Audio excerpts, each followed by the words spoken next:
Okay, good evening, everyone. Thank you for coming out tonight. First day of spring, I understand, right? Right. Yep, first day of spring. So, my name is Tom Chavez. I'm one of your city council members. I have to remember to say that because as of 2 days ago, I was still your mayor, but now I'm city council mayor. So that's okay, I'm here, right? Okay, so we have a new mayor. Cynthia Sternquist is now our mayor for the next year, and William Mann is our mayor pro tem, and hopefully you'll be seeing them around town and at different events. But thank you for coming out tonight. I hope everybody's enjoying their meal. Just a quick welcome, and also just to remind you that we see the stats and we see everything that's going on. Don't believe everything you read on the internet or Facebook or whatever. We're still a very safe city, but we don't rest on our laurels. We keep working and trying to make things better for everyone, not only from a protective standpoint, from a safety standpoint, but also as far as getting our city ready for any natural disasters like our recent windstorms, which we got through pretty good. So hopefully you'll learn a lot tonight, and feel free to go back for seconds. We have plenty of food, and if there's anything I can do, you can get my information on the website. Feel free to reach out, and we can answer any questions you have, no problem. So I think we're going to turn it over to Deputy Lamb or Jose. Jose's going to go first? All right. Go ahead, Jose. How you doing, folks? My name is Jose Amaya. I'm the Public Safety Supervisor for the City of Temple City. I just wanted to extend my welcome to everybody and just kind of go over a quick housekeeping. So as you came in the back, restrooms are in the back.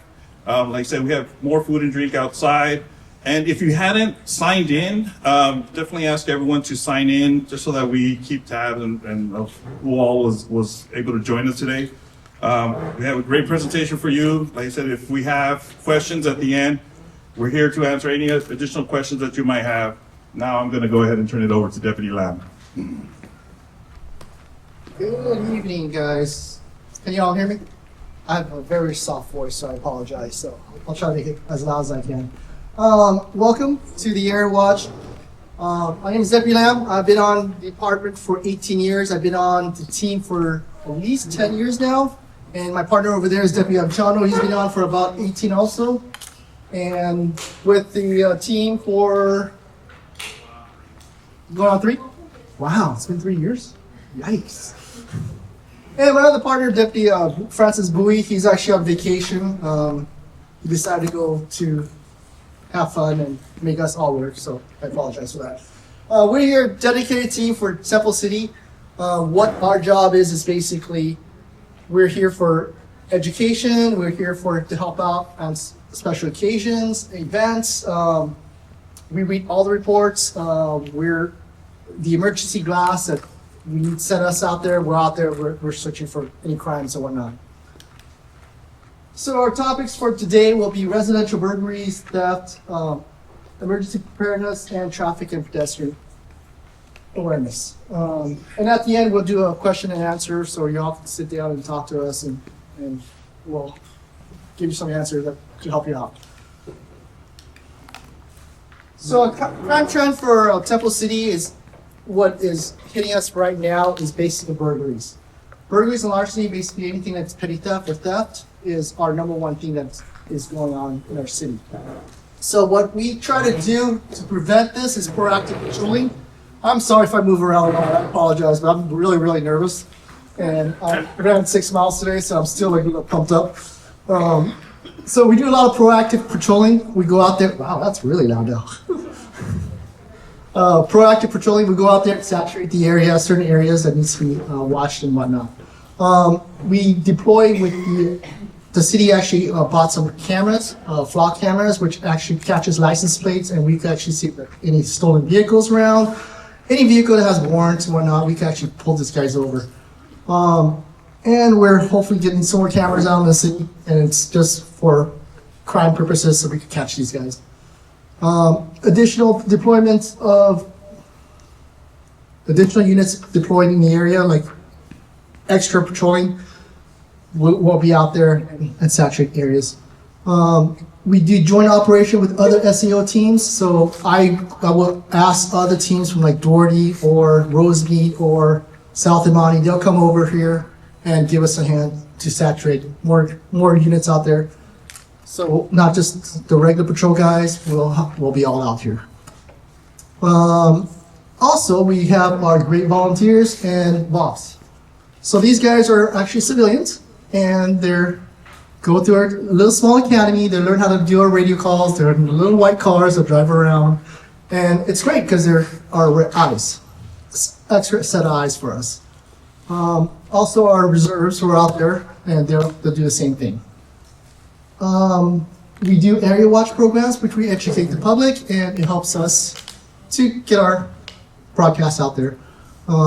As you can tell, there's only 3 of us on the team, plus our regular patrol guys. That's not a lot of deputies. You guys are all here to help us out. So you all baptized as deputies and good to go. We share information with our neighborhood cities. We actually give them a lot of information, and they give us a lot of information. So we kind of see okay, I have 10 burgers right now, and these guys are doing this, this, and this. We try to match up with the other cities and see how it corresponds. Hopefully we can nail them and then get them all in one shot. And then we do, like I said, area watch and business watch. Business watch is basically the same thing as what we're doing right now, but we're actually talking to business and commerces and whatnot. All right, so the stats for last month of January, I'm sorry. Let me rephrase. Let me get closer. Every Wednesday, the last Wednesday of the month, we do a summary for the city council, for the council members, and we kind of tell them what we do, our stat-wise and our presentation-wise. So here are the numbers for January, which I just did last month. Actually, my partner, Chando. So our numbers from last month: homicide, we had 0, rape 1. Now, when I say rape, it's not necessarily a sexual predator out there raping someone. It actually could be a domestic violence and whatnot. Robbery, we have 3. Assaults, we have 4. Residential burglary, 14. Commercial burgs, 2. Vehicle burgs, 1. Grand theft, 1. Petty theft, 14. Grand theft auto, 3. And arson, 0. A total of 43. Now, this number by itself, it looks big. But if I compare it to last year's number, still a little big, but we'll hopefully knock it down a lot. So this is a percentage from last year to this year.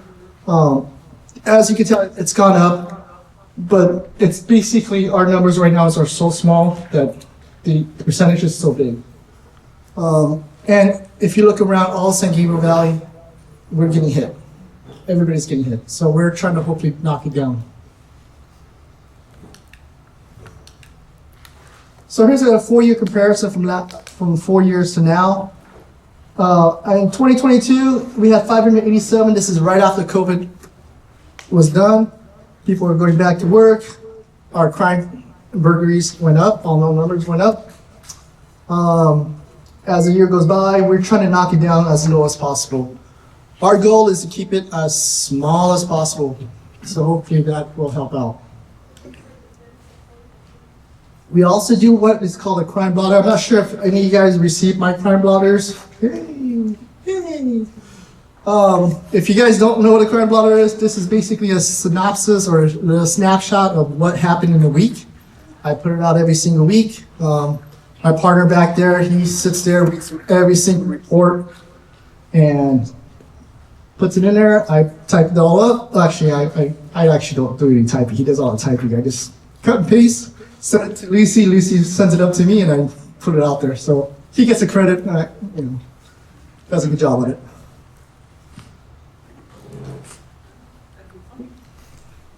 And I'm going to pass this on to Machado. He's going to take over. See, he has a big boy voice. He actually can talk without the mic. Good evening, everybody. Appreciate all of you coming out to join us. Hope you guys are enjoying the food. As my partner said, we have several topics to discuss tonight, and we're going to start with residential burglaries.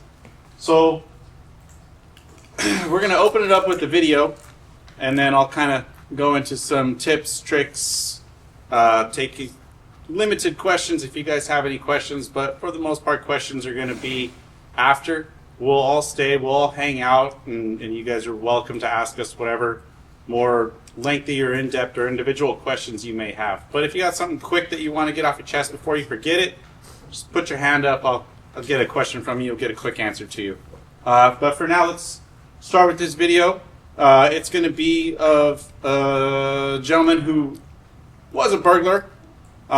He had gotten arrested, and part of some of his rehabilitation, he put together this video kind of from the perspective of the criminal.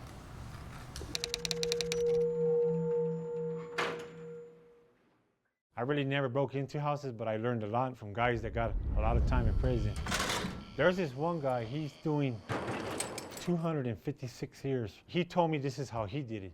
He'd drive in a van, he put company signs on there, like carpet company, moving company, signs on the van, have them made with, magnets or whatever. They'll even go rent a U-Haul and go scope out the neighborhood. One of his easiest thing was sometimes he saw where people left their house key because somebody else had to come and get in. Somebody didn't have a key. They see a cracked window open, they're going to get into that cracked window. They got ladders. Hey, there's a lot of money in that house. Make sure all your windows are locked at all times. Don't be leaving your garage open and letting people see the inside of it. Like if you're outside doing your yard, don't leave your garage door open. I know you feel comfortable, you're at your house, you could, yeah, well, I'm out right here on the yard, but you're giving the opportunity to a thief to see what you got inside your house, to see where your door is at. You're gonna see a company van thinking it's a company van or a U-Haul, and it's not. It's thieves looking at your house. Yeah, this is the one we're gonna hit. One thing you gotta be careful with, you gotta be careful who you're hiring to come to your house, to fix your plumbing, to do your carpet work, to do anything. The guy that you're hiring might have some help that's a thief.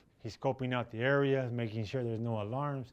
The best thing to do is tell your neighbor, you know what, these guys are gonna come in, they're gonna come and move my furniture, I won't be here today. Neighbors gotta help your neighbors out too sometimes, you gotta put, the community got to put their part too. No matter where you're at, you could get broken into because you're not paying attention to your surroundings when you leave your house. That's all I gotta say.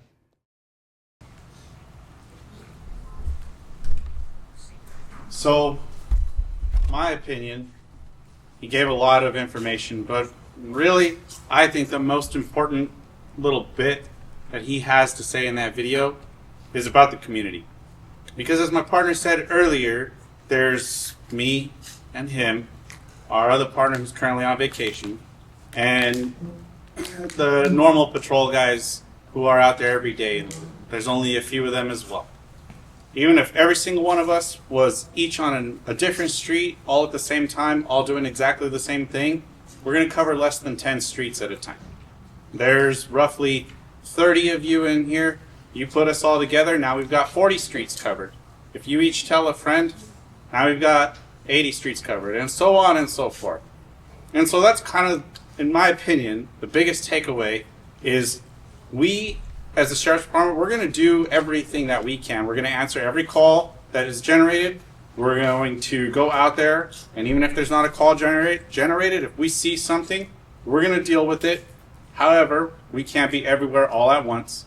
And the more eyes we have looking out for anything that is suspicious all the way up to something that's actually happening, some type of crime that's actually occurring, the more people we have looking out for those things and calling the station, the better. And, kind of gives you all more a sense of involvement in your community. You're doing something positive, whether it's something that's occurring to you or to a neighbor, you're still helping someone. And so we all encourage you to use us. If you see something, say something. As cliche as that may sound, it is absolutely true, and it's a very important sentiment to walk away from here with. If you see something that maybe doesn't quite rise to like an actual crime is occurring, but you all know the neighborhoods that you live in. You know what cars belong. You know what people belong. You know what people don't belong, which cars don't belong. You know all of that way better than any one of us. I'm here 40 hours a week. You're here every day of your life. Who's got more involvement in the community? Who sees more things? All of you. So if you see something that just looks off, call the station's business line. You each got a packet. It'll be probably the last page of your packet, 626-285-7171.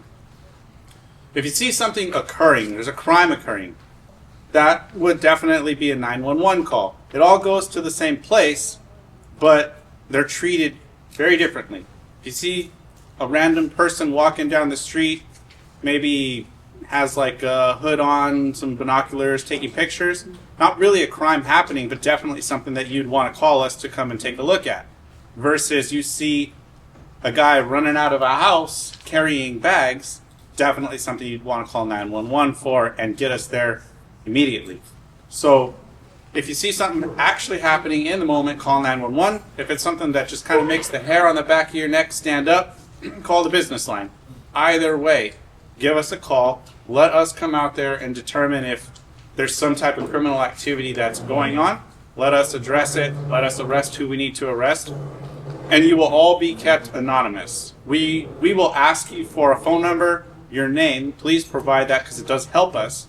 But we would never say, that person at that house, they're the reason I'm here, they called. We would never do that. So you don't have to worry about that. We will keep you out of it as much as we are legally allowed to. And we may have questions for you, and we'll do that as privately as we can. Especially if we arrest somebody, we're definitely going to have questions for you. But, don't let that deter you from calling. We encourage everyone to call us. So I'll kind of get off my community soapbox there for a second, but we really do need all of you. It really does take everyone in this room to continue to make this city safe. If we see a car doesn't belong to the neighborhood, but somebody sitting in the car parking in front of the house, do we call? Yeah, absolutely. There's no reason you couldn't Because call my for that. neighbor, not last week, she said she called, but nobody answered. So if we get a call from you and our dispatcher puts a call in, a deputy will show up. We will prioritize every call based on what the person who's calling tells us. So, for example, let's say your neighbor had called us and said, hey, I see someone sitting in a car, I don't really know them, versus maybe someone else called and said, my mother's having a heart attack, right? So we're going to go there, and eventually we're going to get to you once we help them. And so we're not ignoring the call, but we're certainly prioritizing where we go first with the limited resources that we do have. And it's not just Temple City or Temple Station with limited resources. It's everyone everywhere. And I'm sure any of you who are working, you probably all working shorthanded too. You know what it's like to pick up slack somewhere. And we all do the same for each other. But we never ignore a call that's put in. We will always show up. We may not show up in 5 minutes, but we will always show up. So somebody will always answer. Somebody will always answer the call. Somebody will always respond and show up. And we'll do what we're legally allowed to. In your case, we drive by, kind of talk to the driver, and we're not going to necessarily call the person who called back and say, yeah, it's fine. You can request us to do that, but we don't generally do that. If it's a crime, we'll handle it. And if it's just, maybe it's a new boyfriend or girlfriend in the neighborhood and you guys just didn't know it. We go up, we talk to them, and they're like, oh yeah, I'm dating little Susie over here. And that would kind of be the end of the call. So do you recommend we actually go approach the No. person in the car? Take a picture of the car if you can safely. License plates, colors, makes, models, description of people inside are all helpful, but let us do that. That's our job. My neighbor said, why don't you have your husband go take a picture of the license Yeah. plate? I said, why can't So- you do that? So that's going to be kind of my answer, and so I'm going to try to keep the questions and answers brief, but that's kind of generally how it works. So, like I said, I'll get off my soapbox with the community, and we'll actually get into the presentation now. Generally, this slide here is more tips on ways that you can kind of protect yourself. So, if someone were to come up to your door and knock, I wouldn't open the door, but I would let them know you're home. A lot of times, what a lot of the burglars will do is they'll come up, they'll knock, they just want to know if the house is empty or not. If you're home but you don't say anything, and that's a house that they feel is a good target for them to go in and steal things from, whether you're home or not, they're going to come in, especially if they think that it's empty. Now, if you address them, maybe you have a Ring camera, you're not actually home. It's another good way to address them. Just get on the Ring camera and say, hey, how can I help you? What do you want? Lets them know that you see them. If you are home, talk to them through your door. Let them know you're there, and if they have questions for you, maybe they're trying to pretend to solicit or actually solicit, and you don't want that, tell them to leave. And if they refuse or they're just a little weird, kind of get the hair on your neck standing up, once again, please call us. We will come out and we'll talk to them. We'll figure out why they're there and if they have reason to be there. And let's just say it's an Edison worker or someone who says they're working for Edison. Call if you just do not trust what they're telling you, call Edison and say, hey, because Edison does use contractors. And that's just one example. There are many examples, gas company, etc. But they will use contractors, but they'll know who's supposed to be there, what addresses they're supposed to be at. Call Edison directly. Don't use a number that maybe they give you. Find the Edison's number, you call Edison, and ask them, hey, is this person supposed to be here? And if they're not supposed to be there, call us, let us come out there and we'll deal with this. But let them know you're there, let them know you're home. The best you can, try not to keep large amounts of cash, jewelry, valuables at your home. I know that's a very difficult thing to ask. If you must keep those things at your home, then I would recommend you invest in a nice quality safe. Get something sturdy. It doesn't have to be huge and heavy, but just get something of quality, and then bolt it down to the ground. Because say you get a 30, 40 pound safe, even a really good one can still be cracked eventually. And if they can just pick it up and walk out with it, what's the point? They're taking your stuff anyway. But if it's bolted down to the ground, makes it much more difficult or time consuming for them to take it. And maybe they still will, but it's going to cost them a lot of time and it's going to make a lot of noise. And in that period, now there's opportunity for us to get there, for you to get home and catch them and call us to catch them. So the more difficult you can make it for them to take your things, the better off you're going to be. They may just walk away from the safe. It's not worth their time or trouble. So get a good quality safe and bolt it down. Blinds, garage doors, front doors, vehicle doors, close them. They're literal windows into your home. And if a burglar is scouting the neighborhood, drives by, sees an open garage, maybe everything else is closed in your home, but your garage is open. Say you have a nice bike in your garage or a nice, just something nice. They're going to assume that you have a lot more nicer things in your home. Makes it a good target. Maybe your garage is closed, windows open. Now they can see all the really nice things you have in your home. Makes it a very juicy target for them. We're trying to mitigate that. So as best you can, I understand, everyone wants that nice natural light. But as best you can, when able, try to keep everything as closed or secured as possible. Just makes it much less likely for them to come and want to burglarize your home. Social media, I'm sure most of us have an account. Many of us like to go on vacation. You post that you're on vacation while you're out having a good time. Now everybody who follows you knows your house is empty. And do you know your friends' friends? Because they may see your account. Your friend may show their friend your account. And you don't know who all the people who are associated with all your followers are. Social media is not a bad thing, but just use it responsibly. If you're going to be out on vacation, take a bunch of pictures. When you get home, post it up. Go ahead, show off your life. You earned it. You live a good life. You go out, you have fun on your vacation. Show it off. But just don't do it while you're actually on the vacation. Additional methods to kind of protect your home. Lights. If you're trying to commit crime, you don't want to be seen. Bright lights, definitely a way to deter that. I personally recommend motion activated lights. you'll kind of just become used to always having a light on, and it won't really draw your attention. If you have a motion activated light, you'll know it only turned on because something made it turn on. So that's why I would recommend motion activated lights. Surveillance cameras, make sure you know how to use the system that you own. You could have a $100,000 system with all the bells and whistles, but if you don't know how to work that system, then what good is it going to do you? Because I need that information, but if you don't know how to access that information, then you might as well not have the information. So if you're going to invest in a surveillance system, just take a day, learn how to use it. And you don't need a $100,000 surveillance system. A few cheap Ring cameras or whatever brand you choose to use will be more than sufficient.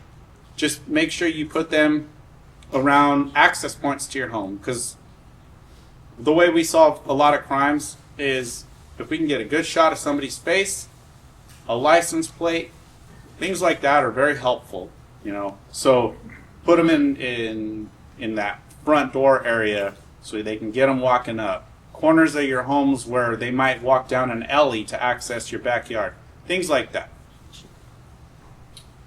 Window film and window locks. So the film is kind of like a film you'd put over your window that is shatter resistant. Nothing's completely proof. There's no, you know, it is what it is. They spend long enough time, they're going to break through it. But again, it's keeping them there for longer, causing them to make more noise while they're trying to break in. That window film is not going to stop someone from choosing your house necessarily, but if they chose your house, that window film might make it that much more difficult to get in. If they take a couple of cracks at it with the glass breaker and it doesn't break, they may just leave. Yeah, you have to replace the window, but your house is safe, your things are safe. The window locks would be anything from like a little wooden dowel that you would put in the tray to the little like alligator clips with the little screws in them that would screw into the frame of the window. Put it right up against the window if you're using the little clips. If it's the wooden dowels, make sure the dowel is the length of that little inlet, because you don't want all that kinetic energy when they do open your window to just shatter the little dowel, right? If you keep opening something, even an inch or two, you're eventually going to generate enough energy in that dowel that it's going to break. So make it the length of the dowel so it can't move even a little bit. Door and window sensors, kind of along the same line. I know Ring, it's not a brand we're promoting, I just know it because I use it. They have sensors you can put over your doors and garages, and it's basically like two magnets. You stick them up there, and when they come apart, it'll send a notification to your phone. So useful for doors and windows, to let somebody know when that door or window has been opened. Professional alarm systems, that's personal choice. I don't use one, but you know, if you don't want to monitor your phone all day, it would not be a bad option. And there are a lot of brands out there you could choose from. Just choose one that fits your budget. Removing your photos from Zillow and Redfin. If you're the homeowner, you can just go onto those websites and request that they do it. Same with Google. If you're on vacation, give the station, if you know you're going on vacation, give the station a call, give us your address, tell us what cars should be there while you're gone. If you have a gardener, pool guy, dog walker, whatever, let us know who should be at your house, or if no one should be at your house, what cars should be there, and what dates you're going to be gone. If you're gone, say, a week or more, we'll come and do some patrol checks by your home as we're able. Free of charge, obviously. Just give us a call and let us know you'll be gone. We went over who to call if you see something going on or if you are a victim yourself. Business line for nothing emergent, 911 for emergent things. If there is a crime that did occur in your home, then do the best you can to not really touch anything, because we'll come through, we'll kind of take a look at what's been damaged, what's been rifled through and things like that, and we can kind of tell you what's okay to clean up and what we might be able to get DNA or fingerprints off of and that you shouldn't touch. But if you just go in there and start touching everything, then it's kind of going to mess up that particular part of the investigation. You'll smudge whatever fresh prints and DNA was there. And so we just ask that you not really go through your things until you've called us to come and take a look at it first. That's assuming you've been a victim. So hopefully that doesn't happen to anybody, but if it does, that's how you should handle it. Try to have a list of items of value in your home. Just keep it on your phone or wherever, especially things that are serialized or unique, and try to be as descriptive with those things as possible, because that's going to help us. As an example, yesterday we had a burglary occur. We caught the guys, and the victim was able to identify a bunch of stuff, and we were able to return it to her along with the 3 guys that we took into custody. So it is important that you are descriptive and detailed. That is the only reason she got her things back. So how do I know your purse from the next? I don't, but you do. And if you can describe it to me, then we can try to get it back to you if we were to catch these people. And it's also good for insurance purposes, because they're going to want to know too if we don't catch them. And that's going to wrap it up for me. So thank you. Would it be a good idea to take pictures also of your items? Yeah. And anything you can do to help us identify your stuff or help you identify your stuff would be beneficial. So pictures are definitely a good thing. Can you expand a little bit on the Zillow, why to remove the photos? You just said to remove them, but why? Gives us a window to your home. It would be no different than you leaving your window open. Now I can see everything that's inside. I may not be able to see the items you have, but I know my way around your home. And the more I know my way around your home, the less time I need to spend in your home. And that means I can go in, go where I need to go, and get out that much quicker. Good, thank you. Thank you, Jerry. So just to touch real quick on something that Deputy Anchondo mentioned, when you're home and someone comes to your door and you just kind of get the willies about somebody there. Quick story, it happened to me actually yesterday. Somebody came up to my door. They were pretending to be from Frontier, trying to sell internet or phone service, and they had there was 2 guys. They had like little vests on, so they were carrying a clipboard. Some would think that they looked somewhat official, and on the surface it was no big deal. But as my wife was talking to them, they continued to ask more questions and more detailed questions about when would somebody be home so that we can come back and check in with you later. I'll just take a look at the cars that are in the driveway, and if I see another car that's there, then I'll come back. Is 8 o'clock a good time? Is 9 o'clock a good time? It was very off, definitely off-putting. So close the door, sent them on their way. We immediately called the police so that they can go and check up on them further. Those are the type of situations, I'm sure we've all kind of dealt with something similar. That's the kind of situation that you want to make sure that you're making that notification. Again, I didn't feel that was an emergent situation. We didn't call 911 to have anybody come out, but just so that the officers can go by, do a patrol check, just to make sure that these guys are in fact doing what they're supposed to do. So it's really important for everyone to stay informed, to kind of understand, the ways we can stay connected with the activity that's happening around us. So I just wanted to kind of share this information. So those of you that get the weekly blotter, good on you. But if you don't, that's the website that you can go and get the weekly blotter. So that means all the activity, all the criminal activity that's happening within the city is being reported so that you have an idea of the types of trends or what things are happening around your area. You can get that information directly from that. Through the city's website, as well as directly through here, you can go to this link called crimemapping.org. And in crimemapping.org will tell you what's happening not only around in Temple City itself, but in surrounding areas. So it paints a bigger picture of what kind of activity is happening around you in your backyard, essentially. Anytime that you guys have situations or things that you feel that you need to report, or like activity that you see in the neighborhood that's kind of ongoing, and you don't know, but again, gives you the willies, think something that's kind of off, and you want to report it to somebody, but you don't know who, you're going to want to contact LA Crime Stoppers. that is something that is monitored throughout the county, and those are like tips that you can give. So if you see, you know what, there's always these cars up the street that are pulling up and they've got a lot of activity that's kind of going on. It looks kind of funky. I think somebody check that out. I think there's something suspicious happening over there. You can get that information, report it to Crime Stoppers, and they'll take it and they'll run with it and they'll do an investigation behind it. You don't have to give any information of yourselves. It's just, hey, something's happening over there. Can you guys check it out? So it's a good way to kind of get that message across. And then, I don't know if you all know, but through the city, we have a request tracking system.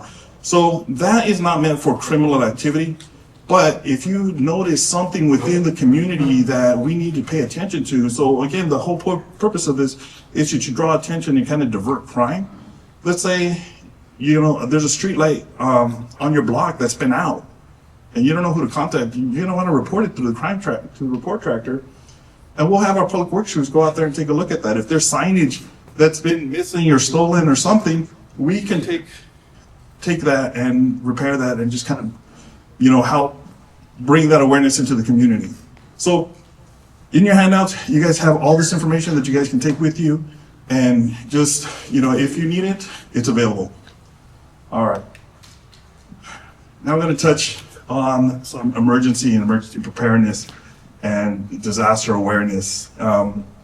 I hope that during the recent windstorms, everybody was okay. There was nothing major or significant that happened to any of you, but at the same time, it is important to recognize that we do need to be prepared. There's things that we need to take action for ourselves in order to make sure that we're ready or we have what we need in the event of an emergency. So, how to be prepared? How to be prepared. So, it's important to have a plan. Make sure that you have supplies. Know your structures. Know where you are. Know what you have, and get trained. So there's different trainings that you can take. That if you want to take first aid, CPR, you can go and do that through the Red Cross. CERT, our Community Emergency Response Team, is a great way to get some understanding of emergencies and things to prepare for an emergency. So there's things that you can do on your end to help you get ready for an emergency. Supplies. It's very important to make sure that you have the necessary supplies in the event of an emergency situation, right? We want to go by the rule of threes. You want to have at least an emergency kit at home, in your car, and at work. The reality is we never know exactly where we're going to be in that situation, but you want to have something available that's going to help you get through whatever that emergency is. So for the home, your home, you want to be as your fort, right? That's the one you want to hunker down. You want to have the most amount of supplies available to you at home. So where we typically say you want to be prepared for a minimum of 3 days, at home you want at least 10 to 14 days of supplies available to you. At work and in your car, enough to get you to where you need to go. So based on your plan, based on what your plan of action is, where you're going to go, how you're going to adjust, based on whatever the situation is, you have those resources available to you. We talk about resources. We all need water. Water is very important. So it's at least a gallon a day per person per day. Think about that. So when you think about that for your home, how many people live in your house?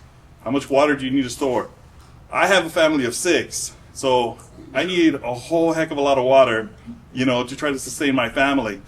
But you need, as long as you have available access to water, it'll get you a long way.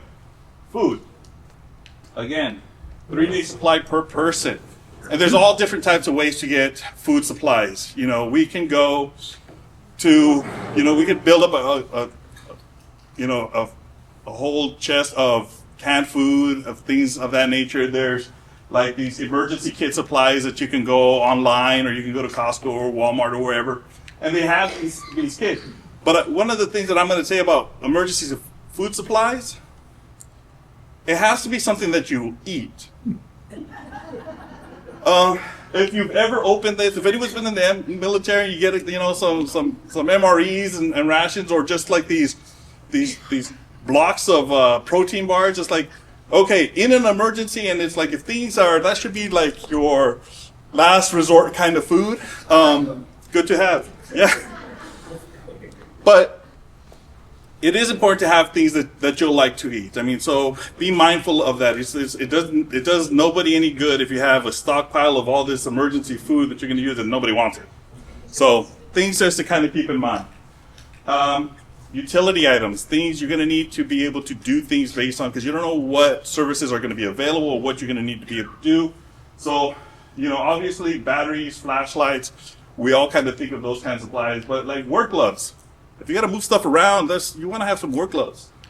Zip ties, love zip ties. You can zip tie so many things and kind of build so many things just by having zip ties. And duct tape, love me some duct tape. So think about what you need and what you're going to have available. Cash, it's important to have some cash because you never know how you're going to have to barter some stuff. But those are kind of things that you want to have together available in the event of an emergency. And again, we never know when that situation is going to come, so it's important to be prepared. It's important to think now, not later. I'm going to be honest with you. It's probably my least favorite thing to try to do because it does take a lot of work. It takes a lot of time and energy to kind of keep that stuff up. The best thing that I can recommend is chunk it out. Don't try to tackle it all at once. Do it in small little increments. If you're out shopping, it's like, I'm going to get a couple of extra cans of food, and I'm going to put those in my emergency kit. And then there you go. Next time you're at the hardware store, I'm going to get a couple extra rolls of tape or maybe a little bit of some rope, and I'm going to throw that in my emergency kit. So use the time that you have in order to kind of build that on your own instead of just trying to do it all at once, because it can get very overwhelming. But in the event of emergency, we have systems in place to keep you guys informed, and it's important to have that information and to have that line of communication going. So if you have not already joined our alert system, you can text that number, and they will put you in. And anytime that there's a notification that needs to go out, you'll get that communication. So if there's ever anything serious that's happening within the city, and we need to kind of put out that message, this is a system that we're going to be using to get that message out to you. And if you need more tips, if you want more just direction on how to build kits or who to contact based on what's happening around us, these are great resources. I really love ready.gov. They have great information on how to build kits, just different supplemental items that you would use to try to build your to be prepared. Yes, sir. Now, with all this stuff that was supplied, how do you move them, say, to a car? I mean, isn't that a lot of time? You're right. No, that's a good point. You got to think in scale. So what you're going to have in your car is not going to be the same that you're going to have at home. It's not going to be the same thing that you're going to have at work. So you're going to have a small little, whether it's a little backpack, a little duffel bag that you keep in your car, maybe in your trunk, maybe under one of the seats, and that'll have some supplies available for you. They actually already do sell little ready-made kits that you can keep for your car, and elsewhere. If that's something that just you want to check the box, something's better than nothing. So, but you definitely have to be mindful in terms of your own abilities. I mean, it doesn't do anyone any good if you have this giant chest of equipment that nobody can move around, and it's just like now just a big anchor in your garage or somewhere in your house. But you have to be mindful in terms of how you're going to use it and what's going to be the most effective and efficient for you. But like I said, in terms of resources, great resources here, all of them which are in your packet. So if ever you want to just kind of click around and see what they have, great things to do. Yes, ma'am. Yes, in case of disaster, like so where is the shelter center they can go to? It's going to depend on where we are and what's happening. Because if one area of the city is more impacted than another, we're going to have to fluctuate and reassign a different location. But there are disaster shelter locations that we've designated within the city that we will use the alert system to let people know if you're in this area, you can go here. And that way you can get the assistance that you guys need. To make sure, even though Wi-Fi, we still can get the task. Right, because you can still get the text message with your phone as long as cell services are still up.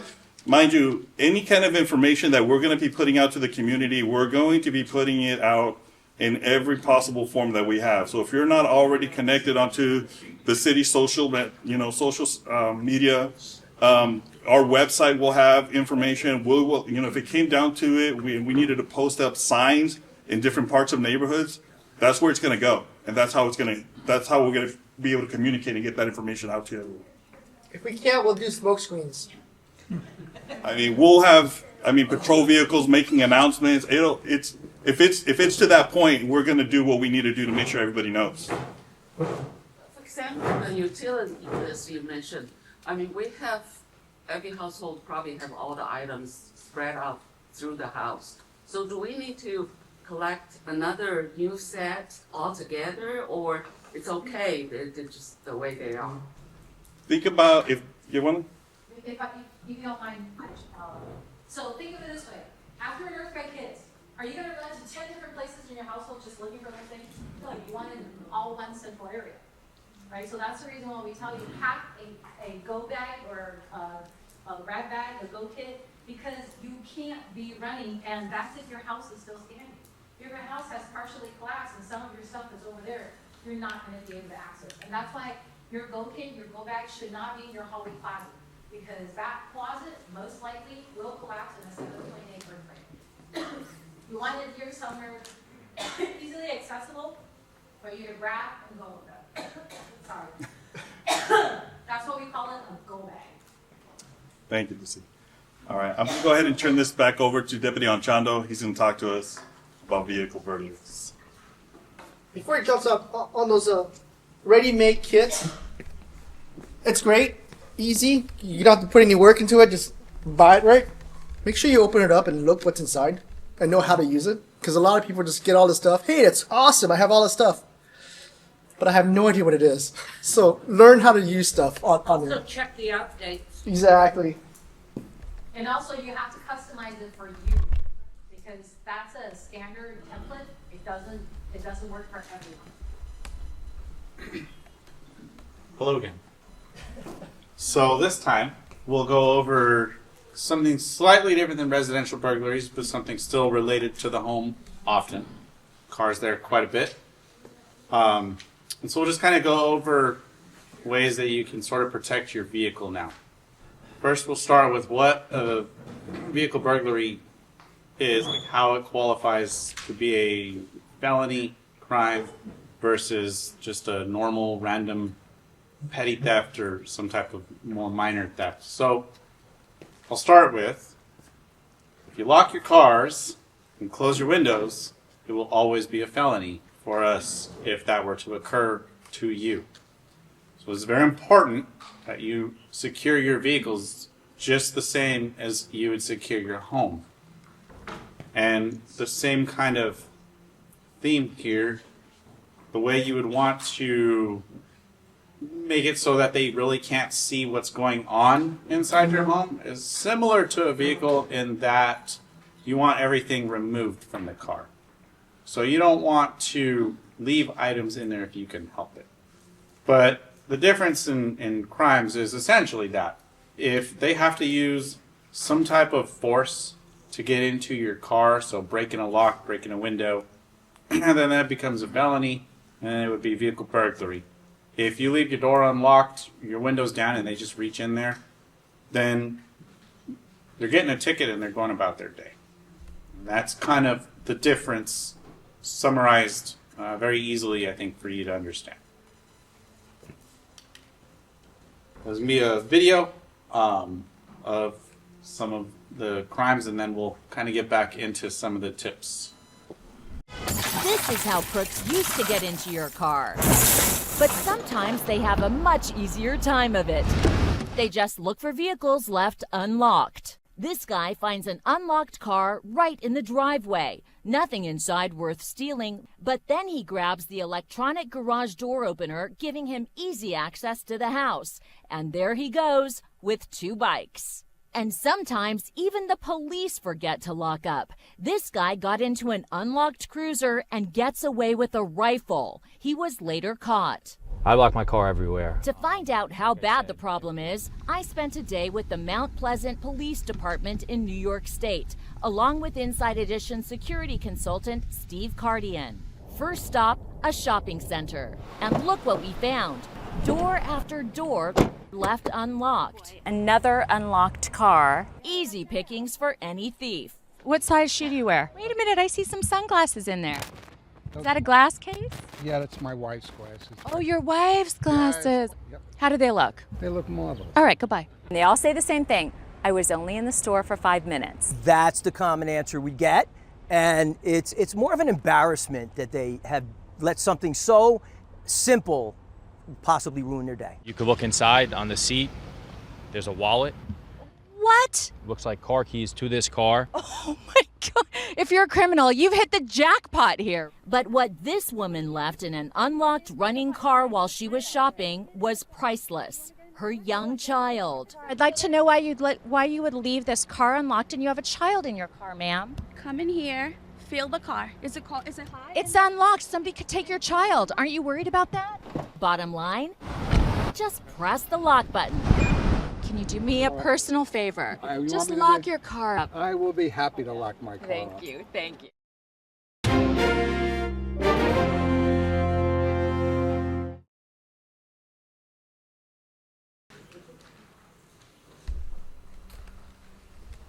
So a lot of takeaways from that. It is a humorous video, but a lot of good points that kind of come of it. Just because you're going into Starbucks to grab your cup of coffee and you're parked right in front of the door and it's going to take you 15 seconds to run in and run back out, well, it's going to take me 3 seconds to jump in your car and take it. The difference of 12 seconds, and you just lost a car. So it really is that quick.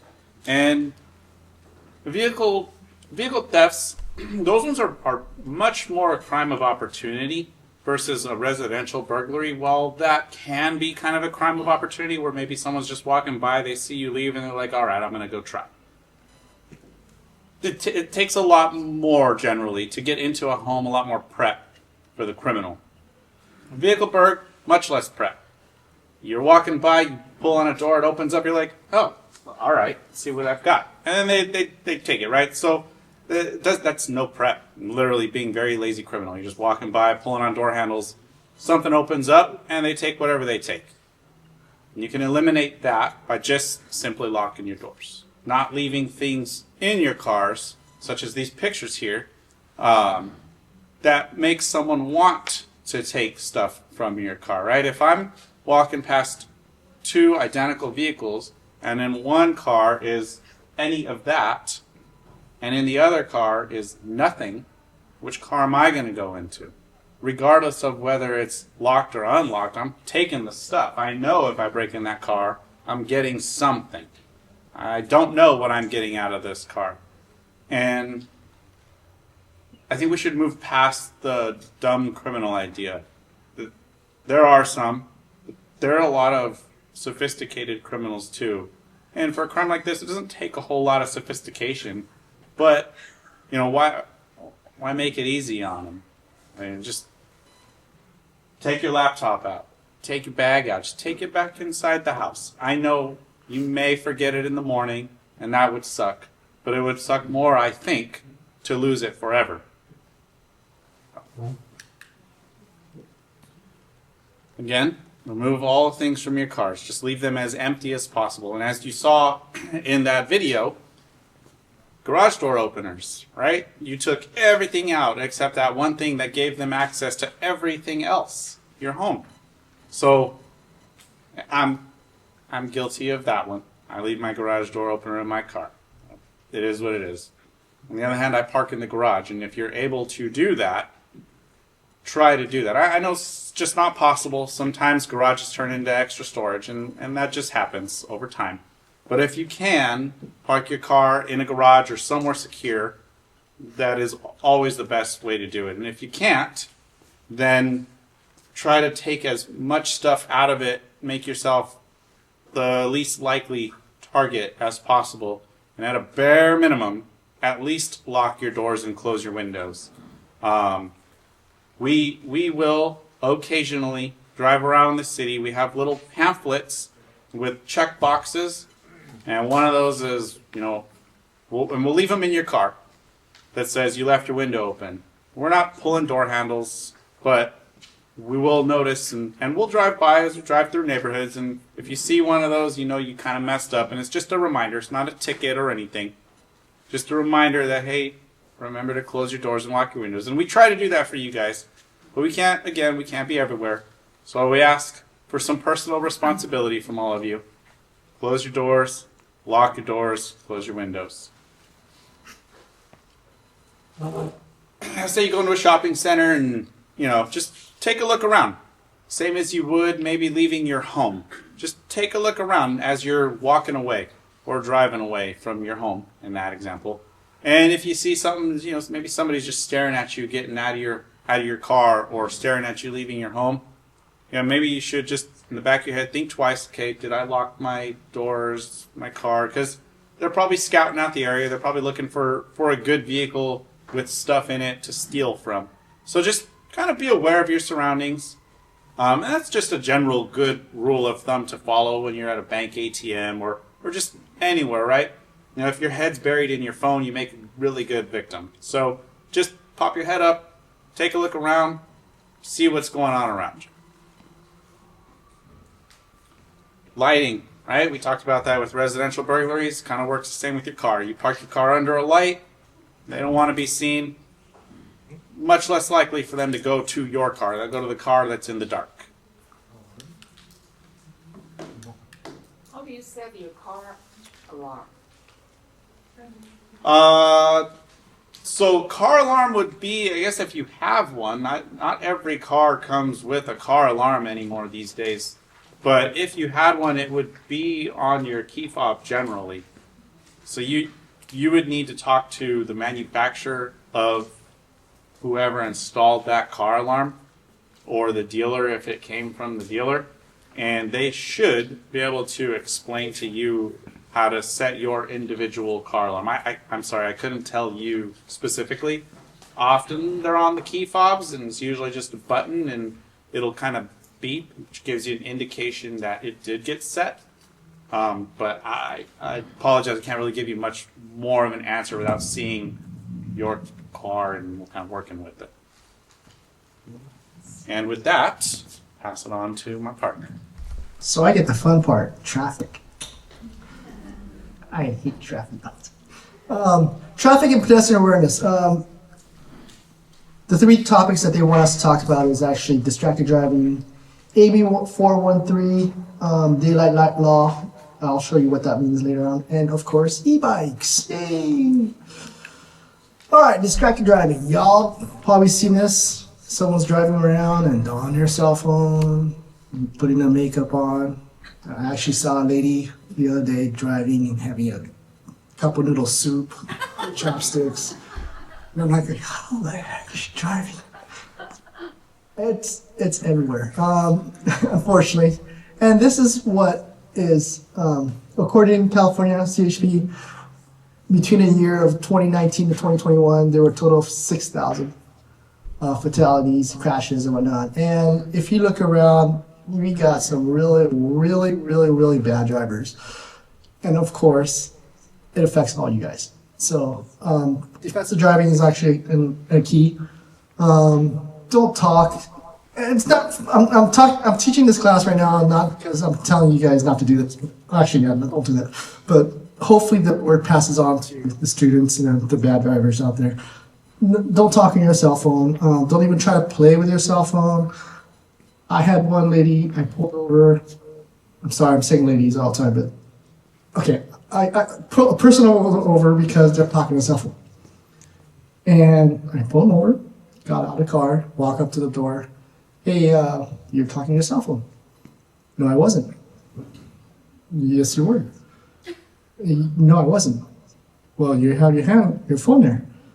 I'm using the speaker. But you're holding your phone.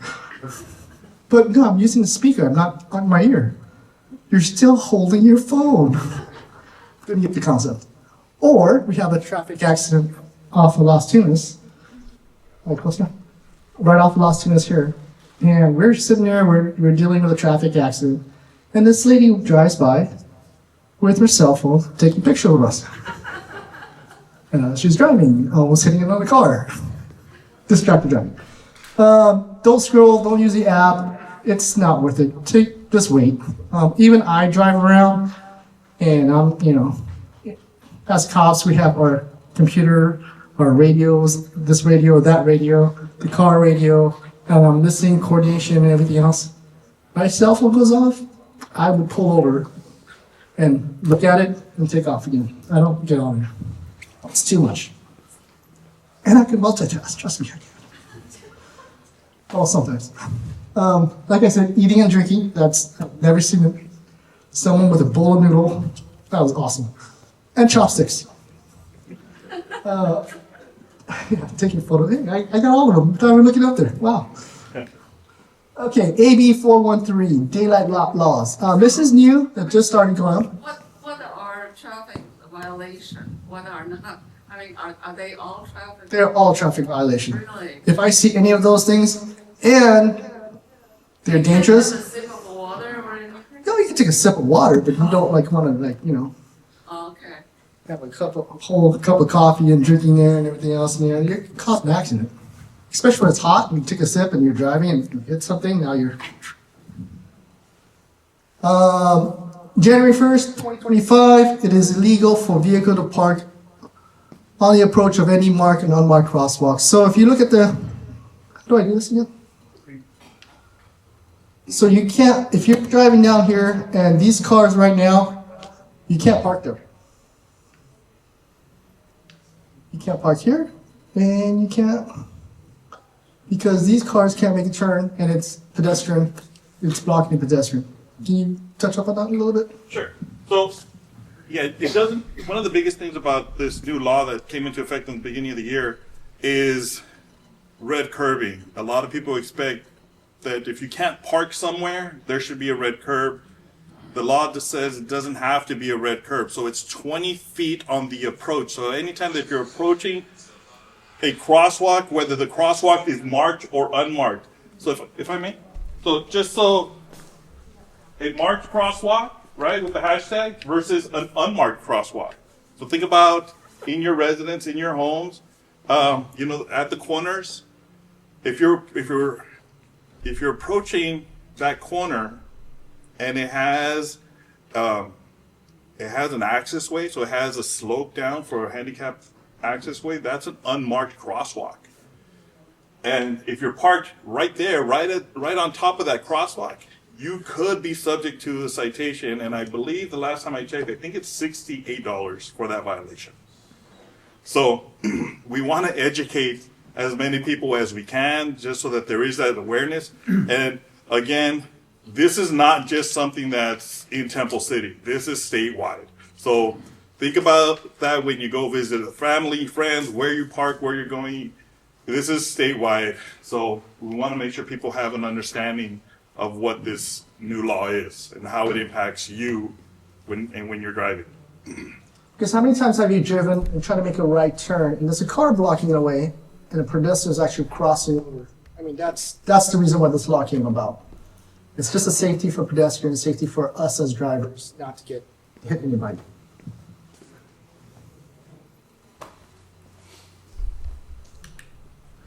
All right, e-bikes. Y'all seen them, right? Great invention. As I roll my eyes. Basically, it's all the laws of e-bikes are the same thing as a regular bike. Unfortunately, they're just faster and they're more dangerous. Great way of going out there and enjoying the environment, the natural environment out there, but there are dangers. So there are 3 types of e-bikes. There's type 1, type 2, and type 3. All of these, if you have kids under 16, they still have to wear a helmet. If you ride these bikes, you still have to follow every single rules of the road. That doesn't mean you can jump on the sidewalk, go the opposite way, do all stupid things. You have to follow the rules of the road. What's it? The only difference between type 1, type 2, and type 3 is the speed of the bike. It's not really, it's like the far distancer. So like the speed of the bikes will determine like what types there are. Do you want me to get into that? Yeah, it's just. So you understand the different types of e-bike. Type 1, the way the e-bikes operate is between type 1 and type 3, you have to pedal. The pedal is what engages the motor, and the motor helps you propel forward and it gets you up to those speeds. On the type 2, you pedal, or it has a throttle. So the throttle you can engage the throttle, and therefore you don't have to pedal, and it kind of works like a little scooter or whatnot, and it will self-propel that way. With the type 3 e-bikes, you have to wear a helmet. The minimum age for use on the type 3s is 16. So you have to be 16 years old, and everybody that's on the type 3 has to wear a helmet. So that's the understanding. The other two types don't necessarily have an age limit. They all require that anybody that's under the age of 18 should be wearing a helmet. And again, the importance to understand about e-bikes and the e-bike regulations is that you are susceptible of getting violations. So it's against, you can get a citation for not wearing a helmet. You can get a citation for riding on the sidewalk, for blowing through a red light, riding recklessly. And that's something that's really important to understand. And as parents that, maybe know somebody or have purchased e-bikes for other people, especially youth, that's putting yourselves in a situation, because if there was an accident that happened because of that, there is liability that's associated to that. So there has to be that awareness and understanding with the use of e-bikes that way. Why the helmet requirement is based on the age? So after a certain age, your head suddenly is so strong that Just by law, that was just the recommendation that they said, because once you're 18, you are an adult and you can make certain level of choices, and they say for the protection of the youth, that's why they have it at 16. But now the 16 is a law for all bike riders, whether it's a standard pedal bike or an e-bike. Yes, sir. How come when people ride bikes at night, especially in the winter time, who wear dark clothing, it hadn't been my wife riding with me one night when we turned off the Baldwin. I was trying to watch if anybody was coming from that lane coming out. And she yelled, "Stop!" And I did. Bike went right twice. I believe it. That happened, and then happened to her. I wish I could tell you why someone would choose to black themselves out that way and make themselves a very difficult. The whole point is, they're required to have lights on the bikes. They need to have reflectors, both lights front and back is a requirement now for all types of bicycles. And the goal is to be as visible as you possibly can, especially if you're riding at night, because there's so much hazard associated with that. Do everybody follow those rules? No, unfortunately not. So, and the scary part is that we as drivers have to be even more aware, just because, one, these bikes are silent. So they just pop up on you and you didn't even know they were there. So we have to be even more careful when maneuvering. But again, it's also important to educate people on what they're supposed to do, because whether we ride e-bikes, or I'm sure we know somebody that does have an e-bike, or whether it's cousins, nephews, grandkids that have e-bikes or want e-bikes, they need to know the rules. They need to know what they have to do in order. One thing that I didn't mention, and it's very important to mention, by law, it says that these e-bikes have to have operable pedals. So these pedals have to work. So that means you have to be able to pedal the device in order for it to be illegal. If anybody is riding around in like the moped or the little motorcycle ones, and I'm sure you guys have seen them around town, those are not legal. So many of those can hit speeds up to 50 miles an hour or more. So something to think about. They're not against the law to own, but they're not legal on the roadway. So something just to be mindful of. E-scooters, yes, same thing. Same thing. Yeah, they follow the same similar registration regulations as a bicycle. Those have a max speed of 20 miles an hour. One of the big things that we'll say with, well, actually both of them, and you guys have all probably seen it, tandem riding, where there's more than one person riding on either scooters or bicycles. It's not allowed. And that's a big one because we see too many young kids just because they can all fit on there. I once saw 3 people, all these 3 girls all cuddled up onto this little scooter and just zipping down the road. And then, yeah, that's very dangerous. Sir? I'm concerned about nights and people driving or riding the bikes but not wearing reflective clothing. Right. That's an easy way of enabling, at least eliminating the fact that somebody's going to be all black. Yes. Driving And Totally agree with you. Yeah, 100%. And it's not, sadly, it's not a mandatory thing. The law doesn't require for them. It requires the bikes to have reflective measures. The person itself is not required to have reflective clothing. Should that be the case? I would agree with you. But right now, that's not the case. A lot of the things that we have going on right now when it comes to e-bikes, e-scooters, and everything is the laws haven't caught up to it yet. And ideally, we get to that point.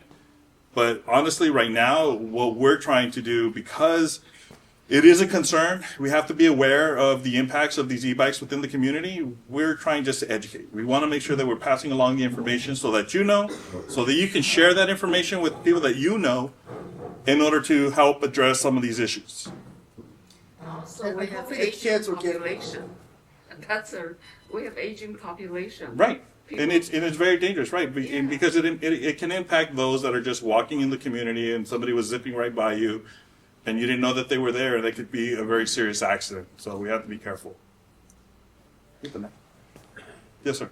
Where I used to work, we worked in the daytime and then we worked into the night.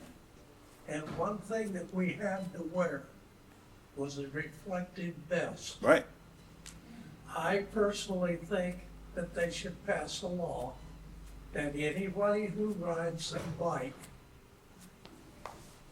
like they, on the sidewalk or the streets here,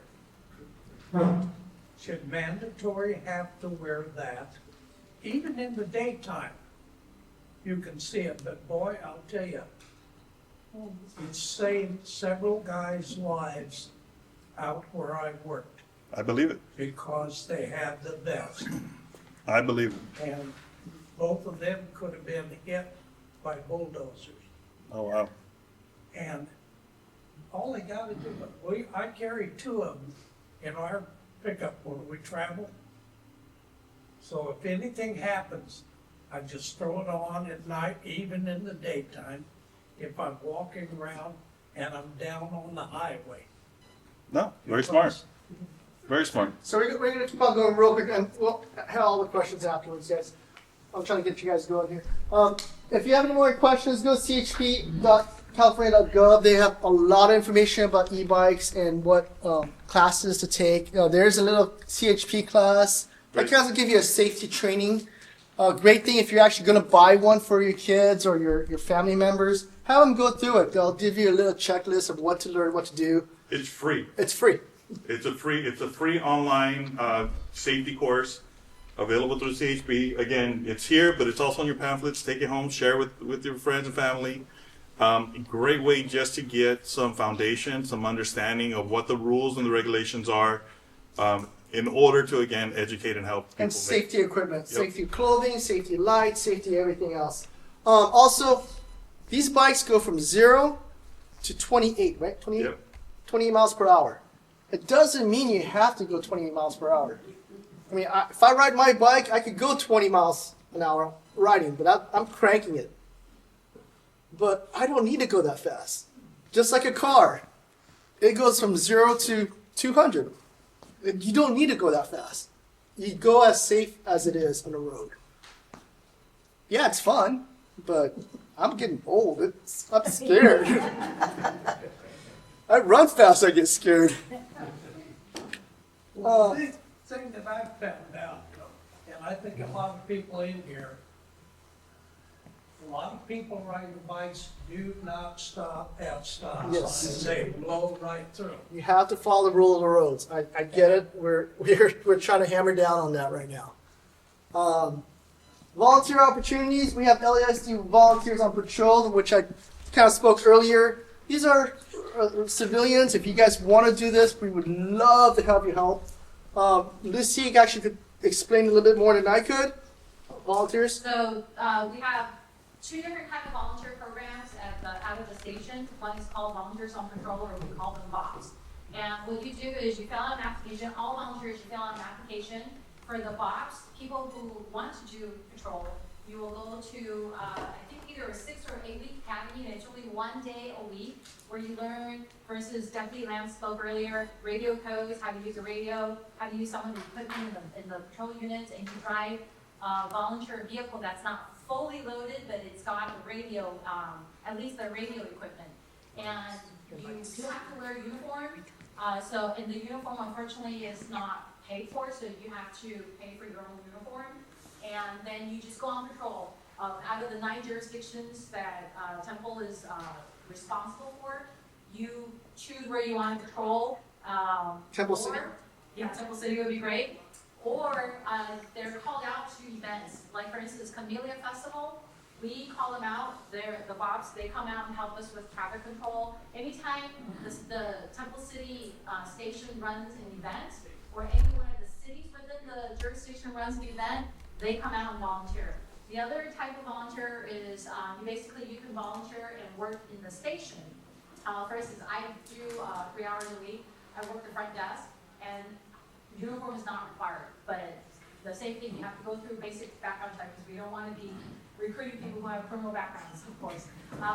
And you can work inside the station. So that's one way. You can work the front desk, or you can be a volunteer on patrol. And it's great for people who have time, particularly, actually, if you look at that picture, they're consisted of mostly retirees. So if you're retired, or if you have a very flexible work schedule, and you want to do something for the community, this is a great thing to sign up for. And we also have our Explorer program, which is more guided, pointed towards kids. If they ever want to be in law enforcement, great way to get their foot wet, learn our system. They go through a mini academy, and they have ranks as we do, and they just have a blast. And we actually had, luckily enough, one kid, one of our Temple City High School graduate, is an Explorer. Now he's going to be aging out soon, and he got a scholarship from the Marine Corps. 180,000. What's it? 180,000. Oh, I was going to go there. Yeah. So there you go. Great way of learning, and hopefully when he gets out of the whatever school, comes back and becomes a deputy. So we're trying to recruit fast. Any questions at all? You can contact James Johnson, Deputy Johnson. That's his number right there, or his email address. Shoot him an email. We have a support service, Temple Station, of course, 285-7171. If you have an emergency, please call 911. Do not call the desk. Do not call me at my work, because I'm not going to get it if you have a 911 emergency. County information line, 211. Domestic violence, if you have any domestic violence questions at all, there's a number right there y'all can call. Elder abuse, hopefully no one's getting abused here, but if you have any questions about elder abuse, contact that. Mental health and suicide prevention, and of course, number one question they always ask is St. Hebrew Human Society. If you have a lost dog or anything like that, give them a holler. Cool. All right. And before we go to questions, everybody picked up a packet and a survey. If everyone can fill that survey out, please, you'll get a raffle ticket for turning one in, and we have a bunch of great let me know. I'll be right back. If you need a pen, please let me know. My partners and I will come around, collect these, and we will give you We have actually one more survey too, if y'all don't mind. This is our this is for Temple Station itself. We've been asked or tasked to actually ask the public regarding what we can do better. So if y'all can look at your packages, there's a little QR code. Scan that. Tell us what you want us to do. How to improve us. No pressure.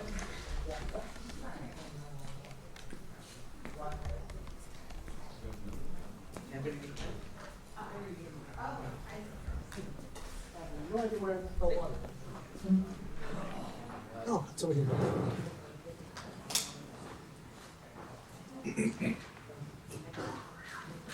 Well, Lucy's passing out the surveys and getting all the raffle stuff. Y'all have any questions? Deputy John Doe, myself, and Jose is up here. We all can answer some of your questions. Good, Jerry. Mr. Amaya mentioned that the scooters go 20 miles an hour. I was on Duarte Road yesterday and I was going 35 and he was keeping right up with me at 35. So I don't know if it's modified or what they do to it, but no helmet and I could not get away from him fast enough. Yep. And that's the scary part with a lot of these e-bikes or e-devices. They are sadly very easily modified. So it's not uncommon for a bike or a scooter to be that's only rated up to a certain speed, now double that. And there's no way we actually could see it. Like we don't know exactly what type they are, what they are. There should be a sticker on the e-bike itself describing what type 1, type 2, or type 3. But if y'all look at it, I mean, it's a sticker. Easily removable. Yes, sir. My neighbor's car was stolen out of the driveway in 17 seconds. The responding officer says, yeah, they're cloning the key fobs. Because I have it on my surveillance video. He walked up, disabled it, immediately drove away as if he had the key. And the sheriff officer says, yeah, they just cloned it. I'm wondering if you're seeing an uptick in that? Because it's not reflected. This happened in February, and it's not on there yet. Yeah. I would say I haven't seen it personally. I've seen a couple reports here and there, but maybe technology has increased lately. I've heard from other stations in other areas that has happened. Sad part is these guys who are trying to steal the fobs are waiting for you to actually click it. Once you click that on your fob, it transmits, and now they can catch it. So, and that a challenge with that is, if someone's sitting in the street in their car, just kind of waiting to see the type of activity that's happening. See, they have a scanner that way, and waiting for you to go and click and lock your car. You're sending that transmission signal. They're picking it up, and it makes it easier for them to try to clone that device. Being vigilant in your surroundings, and if you notice someone suspicious kind of sitting out there, that's something that you're going to want to call on just because you don't know. Yes, ma'am. The other thing you can do is get out of your car, press the lock button, and don't use your key. Yes. People don't know how to do that nowadays. Apparently not. Yes, ma'am. A while ago, we used to have we used to feed the homeless here. We have stopped that program here. We no longer feed them. Have you noticed the crime lowered since we've stopped feeding the homeless? I know it's only been since October, but I was wondering if you have noticed crime going. Honestly? Crime in general, or whatever you arrested them for, or whatever they were doing. We have. Okay. Significant drop. Significant. Yes. Thank you. Is there an increase of homicide in the Arcadia area, or? I don't work in Arcadia. I mean, Arcadia, you got to contact Arcadia. We're Temple City, so I don't. Right. I don't really. I can't really say. Yeah, I couldn't really tell you. I mean, we had one that was happened like a week ago. But yeah, we don't deal with that. What about the catalytic converter thing? We're- Is it going up, down, or? I haven't seen one catalytic converter theft in about 6 months. Oh, really? Maybe 1 in 6 months. Yes. It's gone down. Yeah, it's gone down a lot. So I don't think I've seen a report lately, and I know Deputy Anchado. Maybe 1 in 6 months. Yeah. We have a report every week. Great. Yes, ma'am. I have a question about people going into other people's trash. Like, I have seen, like, when I go out for walks late at night, I mean, my neighbor over there walks late too. Like, you know, the day before trash, okay? There's a person that goes around and he really, it seems like he knows what he's looking for. So is that something that we should? You could always call us and report. The same person that? Yeah, I mean, you call us, and if the deputies are around the area, I mean, the call will go out. It's just timing of us trying to get there. Because a lot of times we get there and we don't know. Yeah, I would say call. Definitely call, because you don't know what this guy's going through. Is it recycling? It's not the recycling. I know, it's but- like, yeah, it's the trash. Right. Like for envelopes. Exactly. So Still don't. I would say call. Definitely call. I lost my train of thought. Yeah, definitely call us. It gives us an excuse, not excuse, a reason to stop the guy and talk to him and get his information. And this another question, like with identity theft. You guys go to the person's house and you report it, like report it to the station. Yeah, if you have an identity theft crime, you can call us and we'll go over there to talk. Now, if you live in Arcadia or you live somewhere else, I'm not going to go over there. Go to that jurisdiction. Yeah. So somebody had put stuff, like a vacation home on my mail. When I went to the post office and I got one, they said, well, somebody put stuff on. I said, that's not me. So I said, I want those things. And they said, well, Take care, Quinn. So I'm kind of like weird. That is also. Take care. Have a good one. You too, my friend. Is there any types of crime? Oh, you looked up. Real quick, earlier this resident asked for your car kit, what you should pack. That gentleman mentioning the reflector vest that's a great item to have in your car kit, because you never know when the disaster is going to happen. If you're on the road in the middle of the night and you're walking, you need to have a high-vis vest on so you don't get run over. There may be people who are still going to be driving or It's something. only $9 from Amazon. It's only $9 from Amazon. All right, so everybody turn in your surveys.